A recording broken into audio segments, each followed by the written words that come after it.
Ya gimana nggak stres Pak, minta kunjungan aja gak dikasih, jangankan minta kunjungan Pak, dikasih makan aja dilemparkan Pak, kasih makan sama anak sampai petugas itu sampai ada yang mengkuli Irfan pas saya di detok 4. Irfan kan diintervensi, ada ketua sana Pak, ketua yayasan. Siapa? Si Pak Ihsannya itu. Iya. Nah, saya ngintip dari jendela di top 4 ke intervensi kan hanya terpaut dengan gang, Pak, itu. Oke. Dia tiba-tiba masuk pas Irfan melemparkan nasi itu. Nah, tiba-tiba si ketua lembaga ini masuk.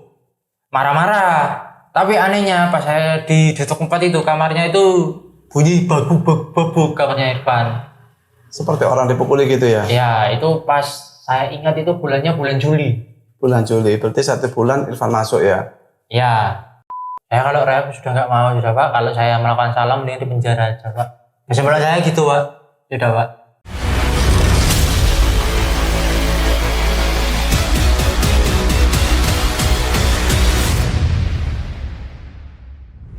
Assalamualaikum warahmatullahi wabarakatuh. Waalaikumsalam warahmatullahi wabarakatuh. Malam ini masih lanjutan dari kasus kematian almarhum Irfan Kurniawan. Sebenarnya pada podcast kali ini saya sudah mengundang dan sudah membuat janji dengan pihak LRPPN karena ketika itu beberapa hari setelah penayangan video tentang Irfan Kurniawan, pihak LRPPN didampingi oleh pengacara lembaga dan juga dari DPP LRPPN menemui saya dan kita diskusi panjang lebar. Dari pihak LRPPN Banyuwangi menjelaskan tentang prosedur rehabilitasi di lembaga mereka dan juga menceritakan bagaimana proses Irfan mulai masuk sampai keluar dan bagaimana selama ada di sana, dan mereka membantah semua apa yang disampaikan oleh kedua orang tua Irfan Kurniawan. Hanya saja karena penyampaian mereka hanya di depan saya, sedangkan kedua orang tua Irfan ada di depan publik melalui podcast ini, saya mengajak mereka dan sebenarnya kita sudah sepakat malam ini mereka akan hadir di podcast kali ini.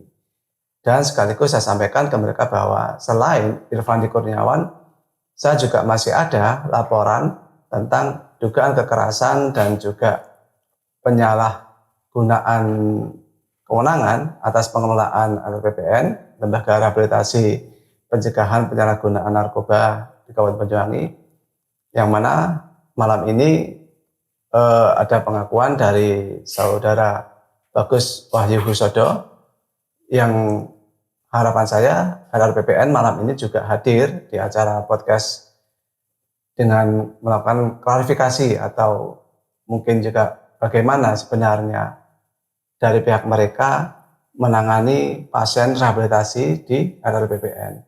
Karena kalau hanya sepihak membantah pernyataan kedua orang tua Irfandi, sedangkan pada sisi lain almarhum Irfandi sudah tidak bisa dimintai keterangan karena sudah menjadi kenangan, gitu kan.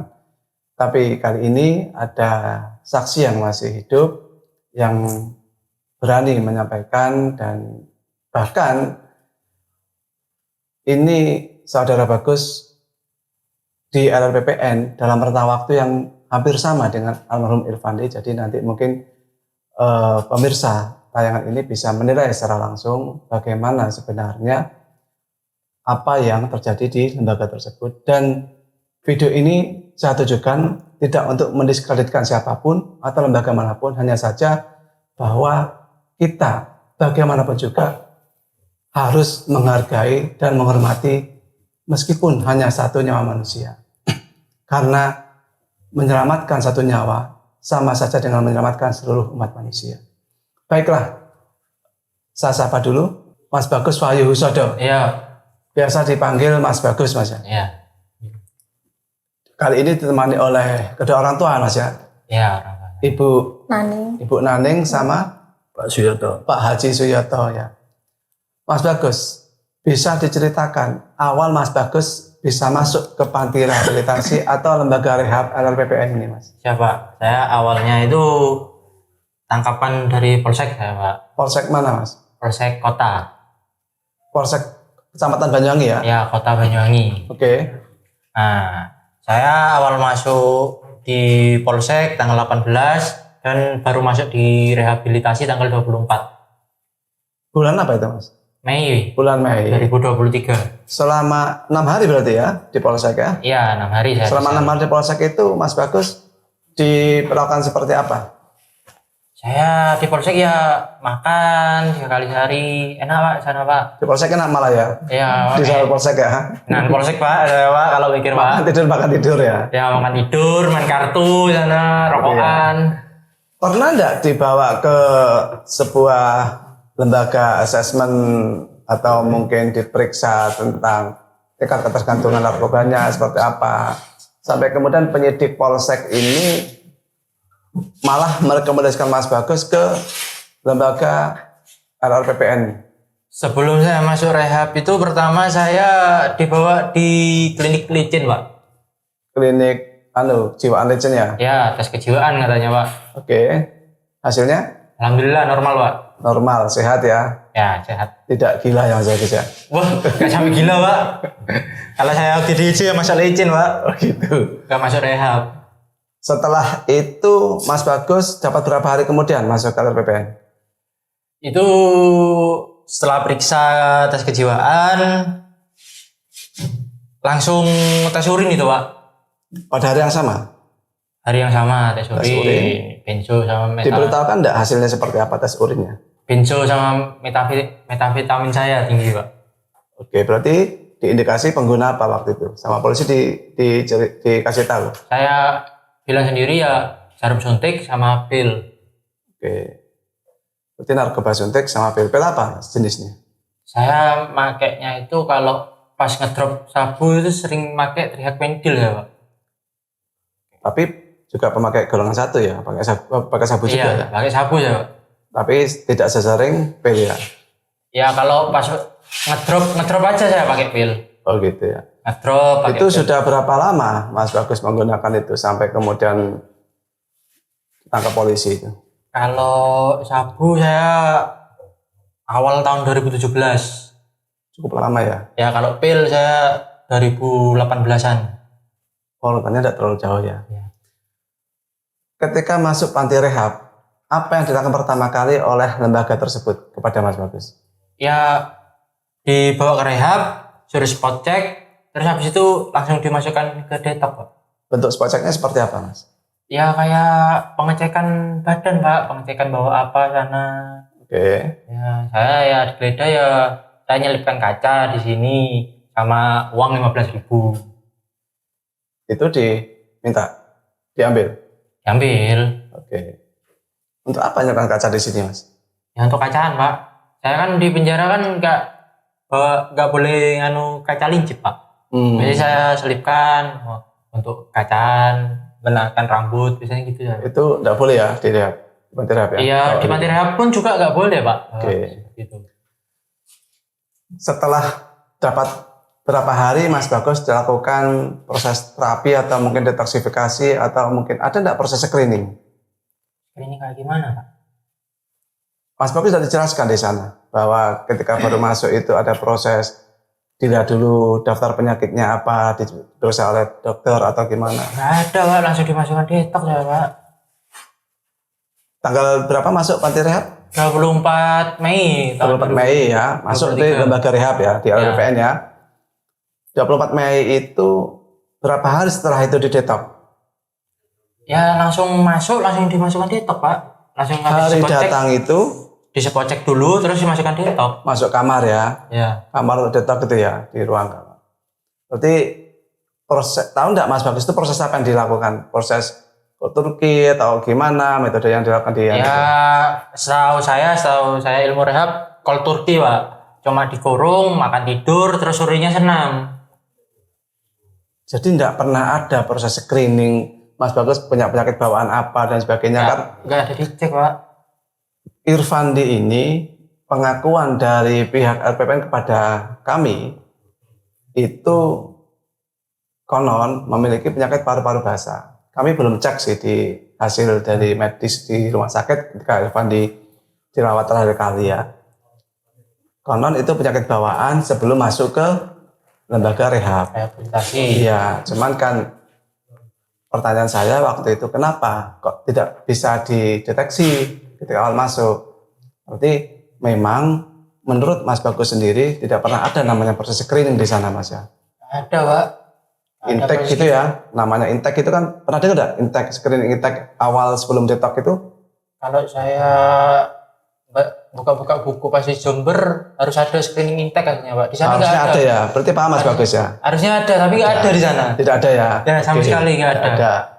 Berarti datang langsung masuk di ruang detoksifikasi dengan metode kalau Turki itu, Pak, ya pengurungan. Mas Bagus paham nggak kalau Turki itu idealnya berapa biasanya? Kalau Turki itu, Pak, kalau normal ya, Iya. kalau saya pelajari itu normal itu 14 hari. 2 minggu. Nah, Oke. paling lama itu 1 bulan. Tapi paling lama banget 41 hari. Setelah itu harusnya Primary. Mas Bagus berapa lama? Saya di detok 2 bulan setengah, Pak. 2 bulan setengah detox. Hampir sampai kayak orang gila ambil jebol tembok. Ya tembok saya jujurnya jebol di sana, Pak. Sempat menjebol tembok di sana. Karena gimana, Pak? Saya iri, Pak, yang dari BNNP datang ke sana. Pulangnya 3 hari, 7 hari. Sedang kita yang lama-lama kayak Kok gimana? bisa begitu, Mas? Ya sempat protes ya, Pak. Yang BNNP ini, rujukan BNNP masuk ke sana hanya 7 hari terus pulang. 3 hari pun ada, Pak, di sana, Pak. 3 hari terus pulang. Nah, makanya yes, Nggak merasa janggal, Mas Bagus? Protes atau gimana? nggak janggal lagi, Pak. Iri ya ada, Pak. Sempat protes ke konselor. Sempat protes, katanya penjaganya konselor yang perempuan itu bilang gini, kamu kok kebanyakan protes, jangan mengatur-ngatur saya. Kamu itu siapa? Saya digitukan. Mas Bagus berapa bulan di LRPPN? 4 bulan saya, Pak, di LRPPN. Konselornya siapa? Konselor saya si Samantha, Pak. Selama 4 bulan Mbak Samantha ini? Iya. Berarti sama dengan konselornya Irfan berarti ya? Iya sama, Pak. Sama. Seangkatan saya sama itu almarhum itu, Pak. Kasus Irfan ini, Mas Bagus. Mas Bagus sama Irfan berarti dekat waktu itu kan? Sama-sama ada di sana waktu kejadiannya? Ya dekat, Pak. Cuma berbeda detok saya sama Irfan. Bedanya gimana? Kalau pertama Irfan di detok 1, saya di intervensi. Karena kan di intervensi itu kan sebelum Irfan datang kan saya pernah dikeroyok di sana, Pak. Sama residen? Ya residen, gara-gara saya yang jebol tembok itu. Ya Kenapa kok residen malah mengeroyok? Bukan dari pihak RPPN yang menasihati agar jangan melakukan hal seperti itu? Gak tahu, Pak. Nah, saya malam kan, Pak. Itu mau persiapan tidur. Saya sama teman saya itu, Pak. Nah, tiba-tiba itu ada yang buka kunci detok saya. Kan kunci detok kan gembok kan dikunci dari luar, Pak. Dan yang pegang harusnya kan hanya konselor. Itu residen-residennya, Pak. Yang megang, Pak. Itu yang namanya Gandhi itu, Pak. Dibuka. Kok residen bisa punya kunci gemboknya itu? Saya juga nggak pernah tanya. Saya juga nggak tahu. Waktu itu saya masih di detok, nggak bisa tanya, Pak. Oke. Nah, itu kuncinya itu dibuka. Dia datang sama gerombolannya, Pak. Sudah bau alkohol mulutnya. Nah, dia ngomong saya, kenapa kok bobol tembok gini-gini ya. Saya mau berdiri, belum sempat berdiri, saya ditendang, jebuk. Kepala saya natap paku, bocor, Pak. Diobati sama mereka? Diobati gimana ya, Pak? Cuma dibersihkan dari saya sama saya ingat saya. Diperban apa dikasih betadine atau apa Nggak ada perban, P3K? Tidak ada perban, Pak. Luka itu dibiarkan begitu hingga kering sendiri? Ada dokter besoknya dicek dokter. Kenapa ini kok bisa gini? Saya bilang habis tengkar tadi malam habis keroyok. Cuma dibilang gini, Pak. Makanya besok jangan bertengkar lagi. Cuma gitu aja. Tidak ada pengobatan? Obat dari mana, Pak? Dari dokter yang datang tadi itu? Gak ada, Pak. Gak ada obat. Oke, Mas Bagus. Mas Bagus kan berarti pernah pernah bersinggungan lah dengan Irfan ya selama di sana ya, Iya. komunikasi entah apa gitu kan ya. Mas Bagus tahu enggak kejadian yang dialami Irfan di sana seperti apa? Irfan itu datangnya itu normal, Pak. Normal, sehat. Ya, sehat, Pak. Saya Marah-marah gitu enggak? gak marah-marah, Pak. Anaknya lemah lembut, Pak. Diem, Pak. Irfan itu, Pak. Pendiam ya, Ya, lemah diem. lembut ya. Kadangnya Karena saya ketika di rumahnya itu, saya juga terkejut karena rumah Irfan di ruang tamunya itu penuh foto-foto para ulama. Saya tanya orang tuanya, ini siapa yang masang foto-foto ini? Gitu. Orang tuanya bilang, lah ini Irfan mas. Memang dia suka menghadiri pengajian-pengajian para ulama seperti ini. Ya sempat komunikasi ya mesti bahas NU sama saya Pak. Kayak ulama-ulama gitu. Ya sering bahas. Kan saya kan suka aliran NU juga. Oke, terus kejadian yang dialami Irfan di sana kok sampai dia pulang dalam kondisi yang memprihatinkan itu? Dia itu aslinya Irfan sama saya itu cepetan Irfan kalau masa detoknya. Irfan cepet naik primary daripada saya. Saya kan masih di detok itu. Datangnya saya duluan, tapi naik primarynya Irfan duluan. Nah, Irfan naik primary kan Pak. Tiba-tiba dia nggak salah 4 hari naik primary, dia dimasukkan detok lagi. Saya kaget. Loh, kok bisa dilepono detok samain mas? Gara-gara dia minta kunjungan ke ibunya, gak dikasih-kasih katanya sama konselornya. Berarti Irfan pernah minta dikunjungi orang tuanya? Pak, sering kali Pak, sampai pas itu dia sempet agak melengsing, ya amit Pak, agak otaknya wis agak gimana gitu Pak. Karena kelamaan di sana merasa Stres lah. merasa orang tua ndak perhatian begitu. Ya merasa kayak gak dikunjungi Pak, sampai teriak-teriak setiap malam. Penjelasan dari konselor seperti apa ketika Irfan minta kunjungan itu? Ya katanya kalau belum berubah gak pernah dikunjungi, kalau dari Irfannya sendiri cerita gak bisa kunjungan. Berarti kata Irfan, kalau dia tidak berubah, dalam arti tidak berubah itu tidak lebih baik atau seperti apa? Gak tahu Pak, kalau Irfannya bilang ke saya gitu Pak. Pokoknya tidak berubah, tidak akan dikunjungi. Nah kalimatnya gitu Pak. Pengakuan dari pihak lembaga ke saya, orang tua Irfan tidak pernah mengunjungi. Pengakuan orang tua Irfan, mereka 3 kali mengunjungi tidak pernah dipertemukan sama anaknya. Tapi Irfan ngebut minta kunjungan Pak. Oke, ini pengakuan dari seorang teman dekat ya. Nah ada lagi Irfan pernah bilang Pak, aku sudah ngomong pas iko, sis mau nafar ibuku, pas konseling katanya, dia sempat dikonseling. Sis itu ke Samantha tadi? Di Samantanya. Oke. Iya, besok. Jawabnya konselornya, ya besok. Irfan seneng Pak ngomong ke saya. Soal kunjungan. Nyatanya nggak kunjungan sampai dia almarhum. Ada cerita ke saya, almarhum ini dia itu malas, tidak pernah mandi dan susah untuk di proses rehab lah. Ya gimana nggak stres Pak, minta kunjungan aja gak dikasih. Jangankan minta kunjungan Pak, dikasih makan aja dilemparkan Pak. Kasih makan sama anak, sampai petugas itu sampai ada yang mengkuli Irfan pas saya di detok 4. Irfan kan diintervensi, ada ketua sana Pak, ketua yayasan. Siapa? Si Pak Ihsannya itu. Iya. Nah saya ngintip dari jendela detok 4 ke intervensi. Kan hanya terpaut dengan gang Pak itu. Oke. Dia tiba-tiba masuk pas Irfan melemparkan nasi itu. Nah tiba-tiba si ketua lembaga ini masuk marah-marah. Tapi anehnya pas saya di detok 4 itu, kamarnya itu bunyi babuk kamarnya Irfan. Seperti orang dipukuli gitu ya? Ya itu pas saya ingat itu bulannya bulan Juli. Bulan Juli, berarti 1 bulan Irfan masuk ya? Ya. Sekarang saya mau tanya ke Bu Naning. Ibu pernah tidak mengalami hal yang sama dengan orang tua Irfan tidak bisa mengunjungi anak? Iya, pernah. Gimana kejadiannya Bu? Di kantor saya, di kantornya. Datang ke kantor? Iya, datang. Saya kan kunjungan, Ya. kemudian tahu saya bawa makanan, bawa ya peralatan mandi juga, baju. Nggak bisa Bu, karena anak ibu belum bisa mematuhi peraturan yang di dalam. Alasan mereka begitu? Iya. masih Tidak dijelaskan kunjungan. kapan kekerasan bisa mengunjungi anak saya? Gitu. Setelah anaknya sudah mau peraturannya dipatuhi, baru nanti naik tingkatan bisa dikunjungi. Berapa kali Bu minta ketemu anak? Saya itu 3 kali Pak. 3 kali dalam tempo berapa bulan sekali atau berapa minggu sekali? 1 bulan sekali saya. Dan tuh 3 kali itu tidak pernah dikasih karena anak katanya belum berubah. Yang 3 kali, yang terakhir saya mau bayar melunasi itu yang dikasih bulan September. Melunasi memang ada pungutan, ada biaya. Iya, administrasinya itu 3 juta. Kami tak keringanan tidak boleh harus 3 juta. Ada biaya lain? Maksudnya Pak? Ada biaya yang diminta untuk lain-lainnya? Iya, untuk biaya makan. Waktu itu kan saya nggak ada uang Pak, saya memenuhi administrasinya dulu, baru nanti biaya makannya, saya bilang gitu. Total berapa masuk ke sana Bu? 5 juta.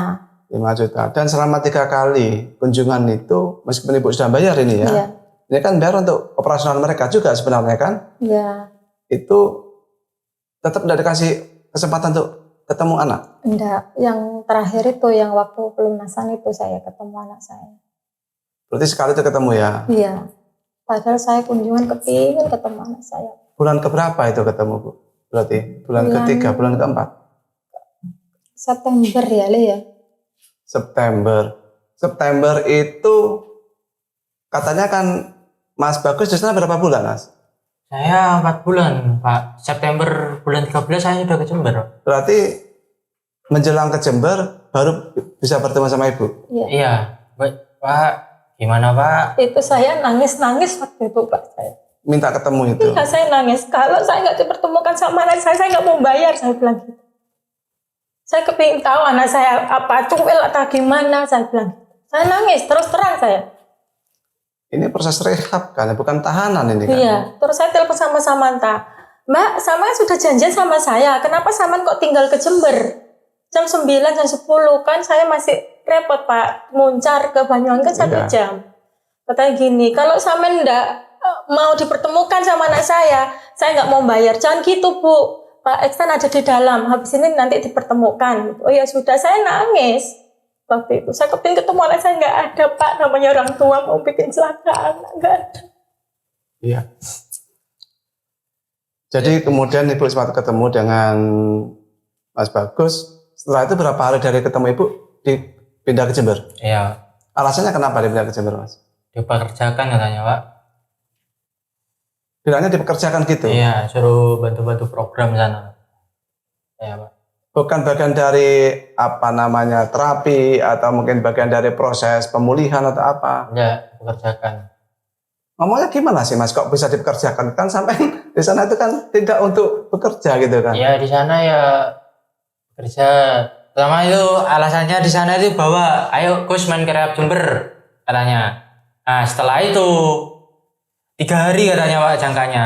Kok 3 hari ini kok lebih? Nah terus gini, Gus kamu besok bantu-bantu di sini, bantu-bantu kayak nganu Oh, program. berarti dijanjikan hanya 3 hari di Jember, Iya. setelah itu pulang ke Banyuwangi lagi. Nah ternyata ya lebih dari itu Pak. Pakaian dan sebagainya masih di Banyuwangi berarti dong? Iya saya tinggal Banyuwangi Pak. Ketika di Jember itu? Iya. Sampai sekarang masih ada di sana? Iya, Iya Pak. Semua baju dan sebagainya? Iya. Biar Pak saya ikhlas Pak, gak usah dikembalikan lagi. Ngapain nah. Jadi tidak ada penjelasan Bapak, Mas sampai sudah masuk fase tahap psikologi, re-entry dan sebagainya, itu tidak ada ya? Dijanjikan Pak mau wisuda katanya. Sudah berarti sudah pulih berarti kan? Ya waktu dekat-dekat katanya. Ada proses- Wisudanya bulan November. Wisudanya ya? Iya, maunya itu kemarin. Janjinya ya? Iya, janjinya. Ya, janjinya. Tapi di bulan Oktober, Mas Bagus kabur. Kabur Pak, saya Pak, sana Pak. Gimana ceritanya Mas kok bisa kabur tuh Mas? Sampai di Gini, Pak. Desember ya, bulan September ya. Oke, terus di sana selnya lebih baik apa lebih kok mau maaf, kamarnya lebih baik apa lebih buruk? Saya enak di Jember Pak. Kalau menurut saya enak di Jember. Itu di lembaga apa di Jember nih Mas? Sama LRPPN. Oh, PPN Jember Iya. ya. Enak di Jember, saya di sana ya ngajari program ke anak-anak. Nah, saya nggak betah ke sana. Ngajari programnya berarti Mas Bagus sudah naik jadi konselor atau asisten konselor atau apa Mas? Cuma katanya asisten ya Pak. Suruh Diangkat jadi asisten konselor ya ya? suruh megang program sana Pak. Oke, Katanya terus? sih. Nah, saya ya ajari program ke anak-anak Pak. Kayak morning meeting, morning briefing, screening, CRG saya ajari semua anak-anak sana. Nah, kalau Terapi community apa itu ya? ya, pertama saya minta kiriman sama mama saya 300. Ya dibelikan sabun mandi, video call cuma sekali Pak. Nah, terus kedua kan ini kan bekal ini kan habis Pak. Saya Iya. minta Pak ke anak-anak kayak rokok, kayak apa, minta terus. Kok dirasa-rasani gitu. Ya saya diam Pak. Ya karena saya di sana 1 bulan nggak megang uang Pak. Ya udah kabur aja Pak, kayak gitu Pak. Soalnya piye pisan minta video call kedua aja pas si Samantha datang ke sana masih dijanji besok-besok. Berarti selama di Jember juga gitu, nggak bisa ketemu orang tua, nggak bisa telepon. Video call aja janji besok-besok saya, Pak. Artinya kan memang nggak pernah video call sama orang tua. Cuma 1 kali. Pernah sekali Iya, ya. 1 kali waktu minta uang. Minta uang itu. Oh, minta uang. Iya, Ya itu aja. Di transfernya melalui siapa waktu itu? Samantha. Saya Oke. yang TF sama anak saya yang perempuan itu. Ya dikasihkan Mas ya. Ya kasihkan apa? Kasihkan sabun mandi, sabun muka, terus rokok 72. Oh, enggak berupa uang berarti. Enggak, rokok 72 2 bungkus sama gorengan 1 kresek. Sampai minta uang 300.000, Ya. dapatnya barang. Iya. Nilainya setara 300.000 apa? Enggak, menurut Ya itu sampean. nggak rokok 72 2 bungkus. Terus habis itu sabun mandi, sabun muka. Terus habis itu gorengan 1 kresek. Berapa kira-kira itu Mas nominalnya? Coba Bapak hitung sendiri Pak. Saya wis males ngitung wis Pak. Kalau ada lebihnya wis pempean ngono Pak. Saya ikhlas Pak. Saya sekarang ke Mbah Yoto.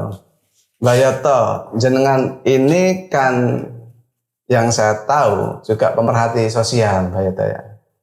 Bagian sosial juga bagian dari warga masyarakat yang kritis terhadap hal begini. Ini persoalan di keluarga jenengan sendiri, anak Mbah Yoto sendiri gitu kan.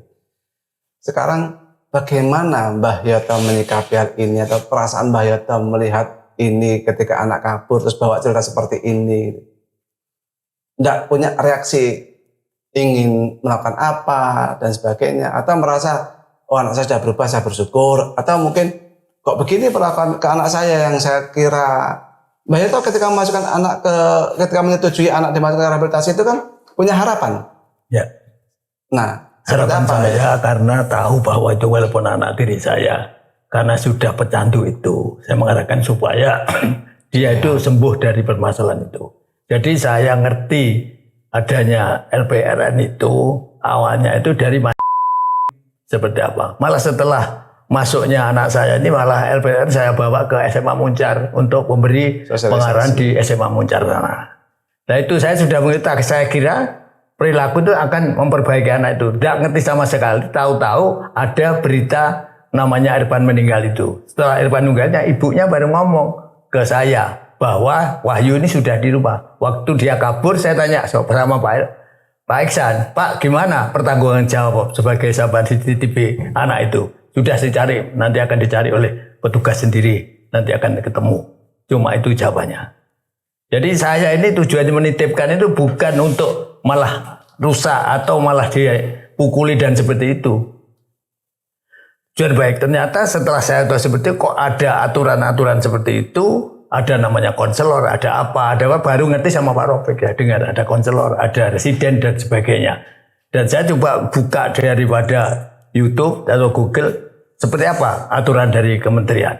Setelah itu, setelah dengar 2 hari, saya kirim surat ke BNNP, tembusan ke BN Pusat maupun ke Kapolri dan sebagainya atas nama lembaga saya sendiri. Untuk langkah ini ya. Iya, Dan ini yang menjadi korban kok Yang dilalah. iya, yang menjadi korban sudah karena menjadi Mbak Heta keluarga sendiri. satu kakak di saya sebagai orang tua Iya, harus bertanggung jawab atas anak. keluarga ini. Iya. Karena tanggung jawab itu semuanya pembiayaan kan jelas dari orang tua. Iya. Walaupun dia nggak dengar seperti ini, tidak dengar seperti ini, saya harus bertanggung jawab permasalahan itu. Menyangkut diri saya pribadi, Pak. Mas Bagus, sampai pernah mengalami kekerasan juga enggak? Ya di sana ya kalau nyuruh orang-orang ya satu-satu sono, ya gitu aja Pak. Kalau suruh mandi orang. Selain dipukuli oleh residen, pernah enggak kejadian mungkin kekerasan oleh pihak lembaga? Nggak pernah kalau saya Pak. Enggak pernah ya. Nggak pernah. Cuman yang Irfan tadi, Mas Bagus tahunya seperti ceritanya. Ya nggak hanya kalau Irfan nggak hanya 1 kali 2 kali bertengkar Pak. Yang sebelum saya ke Jember dia juga bertengkar sama residen juga pernah rebutan lawu itu Pak. Dengan residen itu. Ya? Iya sama itu Pak. Kalah ya Pak. Kepalanya sedus-seduskan. Gitu ya. Dan itu enggak ada melerai, enggak ada pengawasan dari konselor, dari pihak Nah, lembaga. gimana Pak? Saya kan pas sebelum pulang Jember kan bagian megang kunci Nah. detok saya Pak. Itu saya nggak bawa kunci pas itu Pak, cuma bisa ngomong, wis Mario, Saknor iku. Oh jadi kunci kamar-kamar untuk detok ini yang megang siapa? Sebelum di Jember saya Pak, pas bulan Agustus Tanggung akhir, jawab berapa kamar Mas Bagus? saya mulai dari detok 1 sampai intervensi. Saya Yang megang kunci kamarnya ya? Iya, Oh, bukan konselor yang megang ya? residen Pak. Yang megang residen ya? Iya, kalau saya pengalaman saya sana residen Pak. Berarti suatu itu residen bisa masuk ke kamar residen yang lain? Ya kalau malam dikembalikan lagi sama penjaganya sana. Berarti kalau malam kunci dibalikin ke penjaga? Ya dikembalikan lagi. Penjaga ini bukan konselor ya? Ada sendiri ya? Konselor emang Pak. Konselor? Tapi Yang ada dinas jaga? ya yang perempuan sana tidur, konselor perempuan tidur di sana.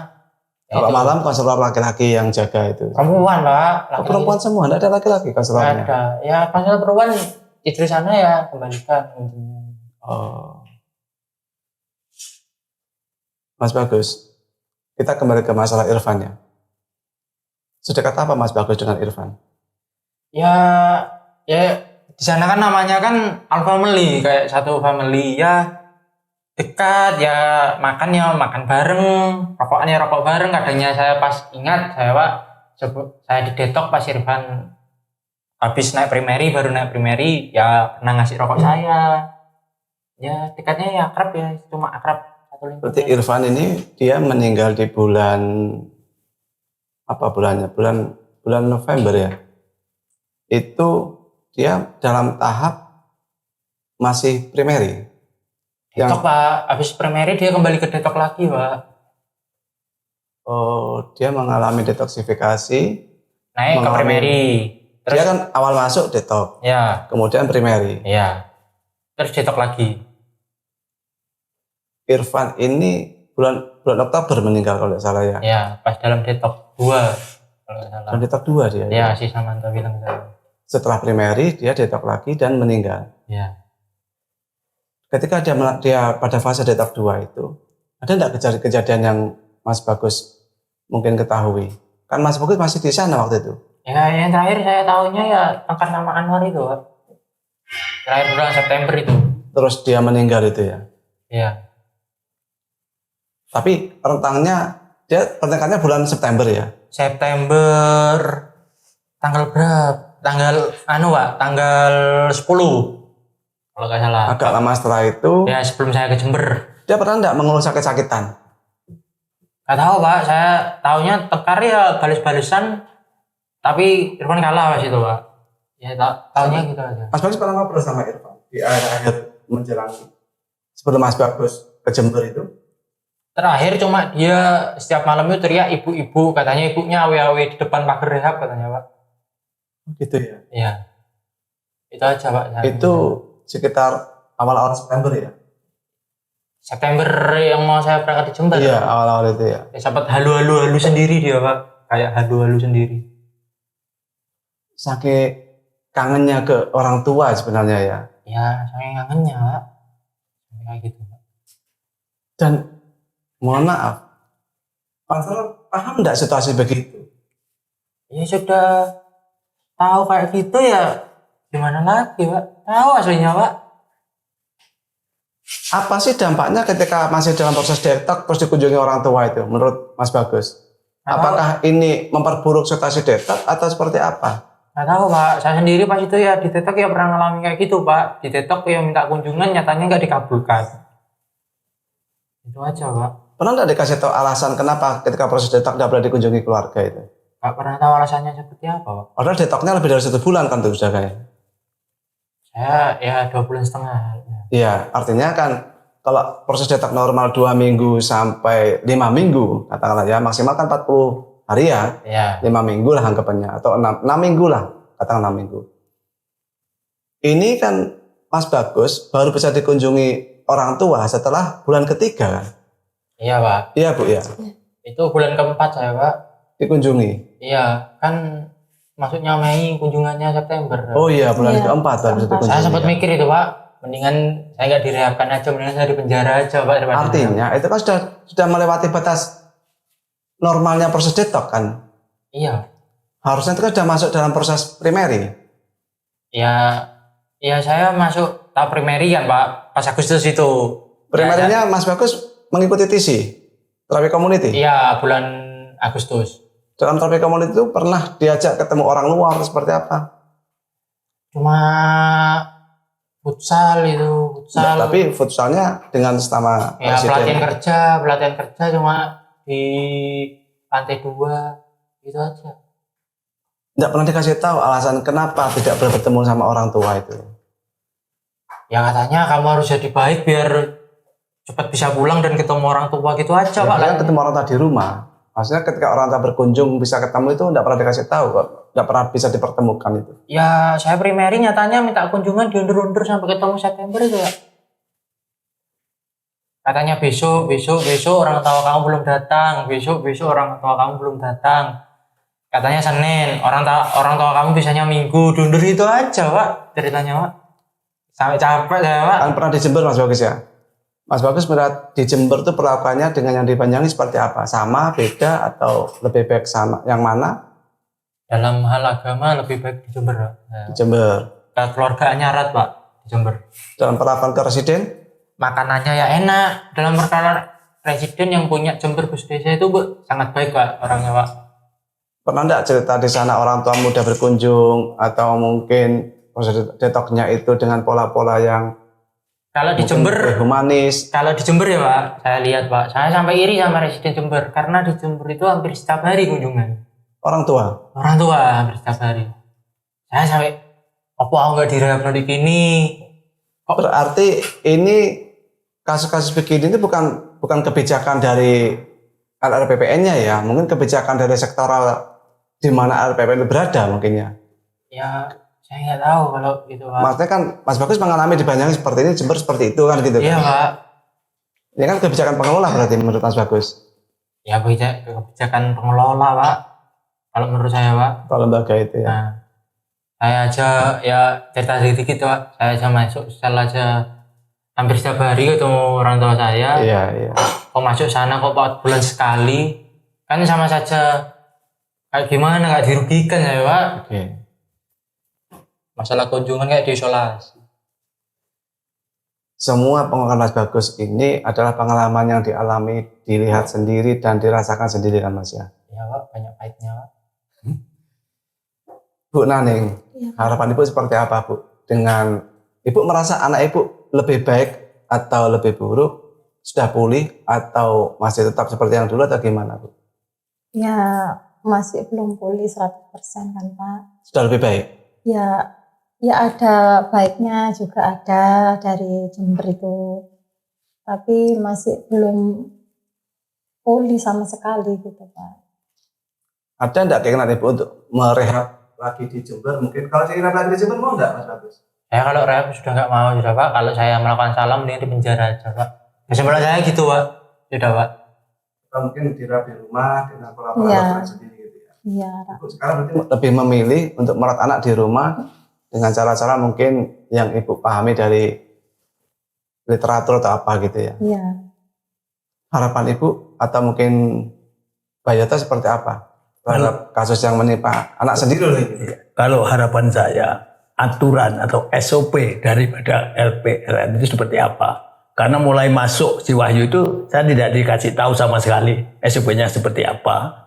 Saya tanya Pak Jan, sudahlah nanti sudah selesai beli bagus, hanya itu aja ya.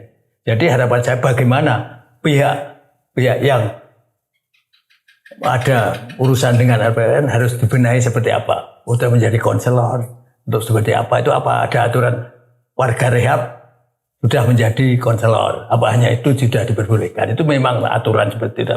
Cuma saya sayangkan lagi 3 hari yang lalu dari warga binaan ini, warga rehab ini cari kangkung, cari sayur sendiri di halamannya. Di sana sempat ditanya oleh Rizky, Pak Bowo, dan Gopar, apakah aturan seperti itu harus diperbolehkan untuk keluar. Padahal itu tadi ada katakan ada tok, ada ini. Kenapa ini kok sudah harus mencari sayur sendiri di luar? Itu harapan saya harus bagaimana langkah pemerintah untuk membenahi, karena di situ apakah ada dana pemerintah atau tidak, mestinya akan dijelaskan. Kalau itu ada dana pemerintah berapa, memang itu kalau mandiri harus bayar berapa karena kan bayar.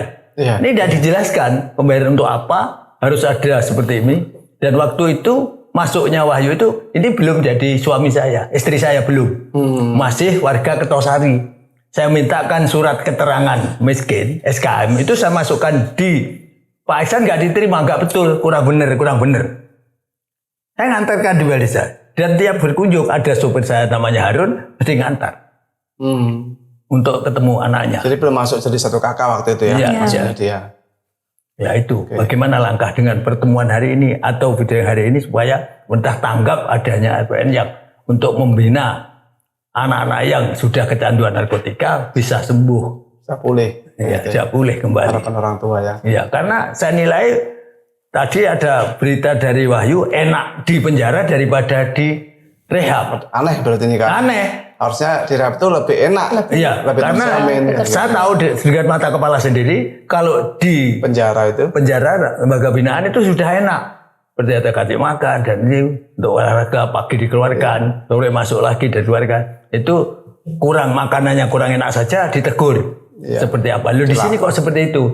Sampai-sampai saya dituduh, ibunya dituduh sama Wahyu tidak pernah ngirimi permasalahan makanan, kopi dan meja, padahal itu tiap ada foto dan dia dikirimkan melalui kakaknya Galuh dan Iya. Nana.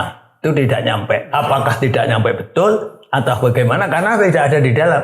Dan saya sendiri sebagai anehnya saya, namanya lembaga itu bagaimana bentuk di dalamnya? Oke lah seperti di lapas itu nggak boleh masuk, tapi kan tawarkan cerita. Iya. Dari orang yang di dalam saya cerita. Ini enggak sama sekali tahu-tahu ke dalam seperti itu harus ada kamar. Ngomongnya pertama, saya menyaksikan di Mata Kawasadi. Terisolasi betul berarti, Mbak. Iya, ngomongnya nanti harus bawa masuk pertama, bawa telur 25 dan ini nanti untuk karena kenapa administrasi untuk beli kipas angin, beli ini ada almari kecil. Oh, sama dengan di lapas, Pak, harus ada lemari khusus. Ada seperti itu. Ini kata-kata Pak Iksan. Terus ini lari juga saya tanya lagi. Ada enggak lemari kecil yang khusus untuk residen gitu itu, Mas? Lemari bekasnya residen itu, Pak. Saya pakai, Pak. Oke. Sekarang kalau harapan Ibu seperti apa, Bu? Ini anak kandung mengalami kejadian seperti Harapan ini. saya ya dilaporkan ke pihak yang berwajib, Pak. Lembaganya ini. Iya. Kenapa? Ibu merasa kecewa, sakit Dia hati? merasa kecewa saya. Iya. Kalau lembaganya bagus, Pak. Oknumnya ini harus dilaporkan. Perilaku oknum yang seperti itu. Kalau lembaga dimanapun bagus, tapi oknum ini yang seperti apa nih? SOP yang harus dijalankan. Jadi Bu seperti itu, kita melaporkan oknum yang bertindak seperti itu. Karena apa? Wahyu ini ngirimkan pesan suara ke saya, ada bahasa, biar Riki karena anaknya Yoto, mati di sini gak apa-apa. Ini yang menjadi. Sampai gitu ya? Iya. Iya, Mas. Iya, itu saya itu kan Karena masih belum paham situasi ya. itu nyelundupkan HP, Pak. Itu kan dia kan tangkapan maling, Pak. Oke. Dimasukkan rehab. Nah, dia itu mengesahkan HP di celananya. Mas, di HP Mas, sampean tahu dikeroyok gitu. Sampean iso nglapor nek untuk sampean pinjamin iso balik. Terus engko bebas arek-arek. Ya saya PA ke orang tua Berarti saya. dia juga merasa di sana ada tidak nyaman ya? Itu lebih Pak, coba dia bebas, dia bisa bercerita enak, Pak. Itu lebih nasibnya lebih parah dari saya itu, Pak. Nasibnya di sana atau nasibnya hukumannya atau gimana? Itu mantan residen pernah kabur terus ketangkap lagi. Diajar sana, Pak. Oke. Nah, itu banyak berjasa sama saya, Pak. Terus saya WA ke Sampai keluarga. dah khawatir nanti ada petugas datang menangkap lagi. Hah? Gak apa-apa, Pak. Suruh tangkap, Pak. Saya gak mau rehab sana, Pak. Oke, terus lanjut, Mas. Nah, terus saya WA ke orang tua saya. Kan saya apal nomor kakak saya. Saya WA, gini. Kakak saya angkat tangan. Dikasihkan nomor orang tua saya. Orang tua saya WA. Gak ada balasan sama sekali, Pak. Hanya ada petugasnya bilang siapa yang bawa HP, HP-nya kena rampas. Saya dikeroyok lagi. Iya, oke. Ya itulah. Keren itu, Pak. Ini cerita langsung dari Mas Bagus Wahyu Husodo. Mbak Yoto, Bu Naning, dan Mas Bagus, saya terima kasih banyak atas kesediaan atau uangnya untuk menceritakan pengalaman keluarga jenengan semua. Semoga ini bisa menjadi pelajaran bagi siapapun yang melihat tayangan ini, dan sekaligus juga ini menjadi klarifikasi atas mungkin dugaan-dugaan dari lembaga kepada kanal saya, saluran YouTube saya, The Talk Show ini, bahwa saya sudah melakukan cover both side kepada lembaga LRPPN, namun sayangnya malam hari ini tidak bisa hadir. Padahal ini momen sangat penting bagaimana cerita yang dari mantan Presiden LRPPN Banyuwangi ini bisa terklarifikasi secara langsung. Tapi saya masih tetap menunggu klarifikasi dari LRPPN, barangkali ingin membuat pernyataan atau ingin membuat bantahan atas semua yang disampaikan baik oleh orang tua almarhum Irfandi Kurniawan maupun oleh Mas Bagus Wahyu Husodo beserta keluarganya. Mungkin itu dari saya, harapan saya sekali lagi, dan harapan dari keluarganya Mbak Yoto, Bu Naning, sama Mas Bagus ini, tetap jauhi narkoba, tetap jaga diri, dan jaga kesehatan. Semoga kita semua bisa memetik pelajaran berharga dari semua kasus-kasus yang ada dalam cerita di podcast kali ini. Dari saya, wassalamualaikum warahmatullahi wabarakatuh. Waalaikumsalam warahmatullahi